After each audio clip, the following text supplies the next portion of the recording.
कोल्हापुरातील राजर्षी शाहू स्मारक भवनात छत्रपती शिवाजी महाराज सन्मान परिषदेचं आयोजन करण्यात आलं होतं. छत्रपती शिवाजी महाराजांच्या विचारांवर आधारित या परिषदेत विविध सामाजिक आणि राजकीय मुद्द्यांवर मतप्रदर्शन करण्यात आलं. यावेळी बोलताना आमदार रोहित पवार यांनी अनेकांना शिवरायांचा खरा इतिहास माहिती नसून सध्या सोशल मीडियाच्या माध्यमातून छत्रपती शिवाजी महाराज यांचा खोटा इतिहास पसरवला जातोय, अशा प्रवृत्तींना रोखण्यासाठी समाजाने एकत्र येण्याची गरज असल्याचं मत व्यक्त केलं. पुरोगामी विचार पुढे आणण्यासाठी कवी, लेखक, कलाकार यांना पाठबळ देणं आवश्यक असल्याचं त्यांनी सांगितलं. मग त्या घरामध्ये ही घटना घडली म्हणून फक्त बातमीपुरतं आपण जर ठेवणार असू तर उद्या आपल्या घरात सुद्धा घडू शकते, आपल्या या शहरामध्ये घडू शकते, आपल्या परिवारातल्या कोणाच्या तरी व्यक्तीबरोबर ती घडू शकते. कारण का ती जी वृत्ती आहे ना, ती वृत्ती फार घातक आहे आणि त्या वृत्तीला जर आपल्याला संपवायचं असेल तर एकत्रित यावं लागेल. आज महामानवांबद्दल काही लोक विचित्र त्या ठिकाणी बोलतील, उद्या आपल्याबद्दल बोलायला लागतील, तुमच्या या शहराबद्दल बोललं जाईल, त्या गावाबद्दल बोललं जाईल आणि हळूहळू कुठं ना कुठंतरी ही वृत्ती जर वाढत गेली तर सामान्य लोकांना फिरणं हे फार अवघड होणार आहे. नेत्यांच्या पोरांना काही फरक पडत नाही, श्रीमंताच्या पोरांना काही फरक पडत नाही. श्रीमंताची पोरं शाळेत जातात तेव्हा सिक्युरिटी घेऊन जातात, जेव्हा अडचण येणार आहे ना तेव्हा ती येणार आहे फक्त फक्त सामान्य लोकांच्या मुलामुलींना अडचण येणार आहे, हे तुम्ही ध्यानात ठेवा. त्यामुळे आज आपण फक्त सोशल मीडियावर आणि ह्याच्यावरच फक्त वाईट वाटतंय म्हणून जर बोलत असाल, अरे घटना घडली ना पुण्यामध्ये, मग कोल्हापुरात का नाही आंदोलन झालं? का नाही आपण इथं मेणबत्ती पेटवली? का नाही आपण एकत्रित येऊन निषेध केला त्या घटनेचा? आपल्या परिसरामध्ये घडलं तरच निषेध करायचा आणि दुसऱ्याच्या ठिकाणी घडलं तर जाऊ दे, आपण फक्त सोशल मीडियावर दुःख वाईट वाटून घ्यायचं. त्यामुळे आपल्या भागात उद्या, महाराष्ट्रात उद्या, नाही तर कुठेही उद्या, तिथं आपल्याला या अन्यायाच्या विरोधात एकत्रित यावं लागेल. सिस्टमची लढाई आहे.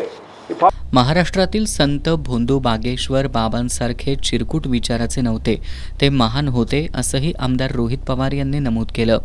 की ज्या पद्धतीने अन्यायाच्या विरोधात हे सर्व महामानव लढले, त्याच पद्धतीने तिथं आपल्या सर्वांना लढावं लागेल.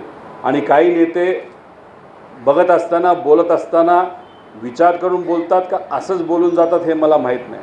बागेश्वर महाराज नाही तर का भोंदूबाबा, जो कोणी बागेश्वर आहे, तो व्यासपीठावर बोलत असताना तिथं मोठे महाराष्ट्राचे नेते होते आणि त्या भोंदूबाबाबद्दल बोलत असताना त्या मोठ्या नेत्यांनी त्या व्यक्तीला काय म्हणलं उद्देशून? संत, महाराष्ट्रातले संत, या भूमीतले संत या चिरकुट या भोंदूबाबाच्या विचारासारखे नव्हते, ते फार महान होते, त्यांचे विचार हे महान होते. त्यामुळे कुठंतरी एक वेगळा संदेश देऊ नका. संत म्हणले म्हणजे त्याच्या पाठीमागे उभं राहावं लागेल. हे पैसे घेतल्याशिवाय कुठंच काय करत नाही. त्यांचा काही लोकांना अफजल खान आणि औरंगजेब यांच्या पलीकडे इतिहास माहिती नाही आणि समाजाला खरा इतिहास कळू नये यासाठी स्वराज्याचा खरा इतिहास लपवला जातो. कोल्हापुरात क्रांतीची ठिणगी पडली नाही म्हणूनच प्रशांत अंबी यांना धमक्या दिल्या जात आहेत. आता न थांबता अशा प्रवृत्तींचा शेवट करणं आवश्यक असल्याचं मत प्रसिद्ध अभिनेते किरण माने यांनी व्यक्त केलं. गोट्या मारणारे लोक कुठनं तरी लांबणं आले, त्यांनी आपल्यात फूट पाडली, उच्च नीच निर्माण केलं, स्वतःला उच्च पदावर बसवलं, आपल्यात भेद केला, आपल्यात उतरंड केली, आपल्यात भांडणं लावली आणि ह्या संस्कृतीचाच ताबा घेतला. आपण संस्कृती निर्माण केली, त्यांनी आपल्याला संस्कृत ठरवलं, आपल्या भाषेला गावंढळ भाषा, अडाणी भाषा असं ठरवलं, त्यांची भाषा शुद्ध.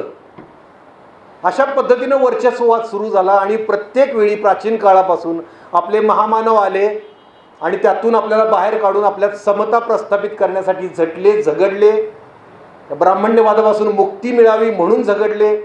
मग तथागत गौतम बुद्धांपासून जगद्गुरू संत तुकोबारायांपर्यंत आणि छत्रपती शिवाजी महाराजांपासून ते अगदी डॉक्टर बाबासाहेब आंबेडकरांपर्यंत प्रत्येक महामानवानं या ब्राह्मण्यवादी व्यवस्थेतून आपल्याला बाहेर काढण्याचा प्रयत्न केला. हे त्यांना लपवून ठेवायचं, हे आपण लक्षात घेतलं पाहिजे. आपल्या छत्रपती शिवाजी महाराजांनी मनुस्मृतीतली सिंधुबंदी नाकारली, आरमार उभं केलं, जगातलं पहिलं आरमार. मनुस्मृतीतलं वर्णवर्चस्व नाकारलं, सगळ्या जाती धर्मातले लोक सोबत घेतले.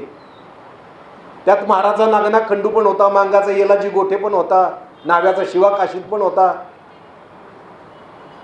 असे सगळे 18 पगड जातीचे लोक घेतले आणि वर्ण व्यवस्था नाकारली मनुस्मृतीतली. इतिहास संशोधक इंद्रजित सावंत यांनीही इतिहासाच्या विकृतीकरणावर भाष्य केलं.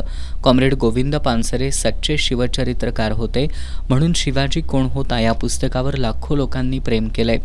शिवाजी म्हटल्यावर अपमान वाटतो म्हणणाऱ्यांनी मेहेंदळे यांच्या पुस्तकावर बंदी घातली पाहिजे असं सांगितलं. परिषदेचे संयोजक प्रशांत आंबी यांनी धमक्यांना न जुमानता संघर्ष सुरूच ठेवणार असल्याचं सांगितलं. महामानवांचा खरा विचार पोहोचवण्यासाठी देशातील 24 भाषांमध्ये 10 लाख पुस्तकांचं वाटप करण्यात येणार असल्याचं त्यांनी सांगितलं.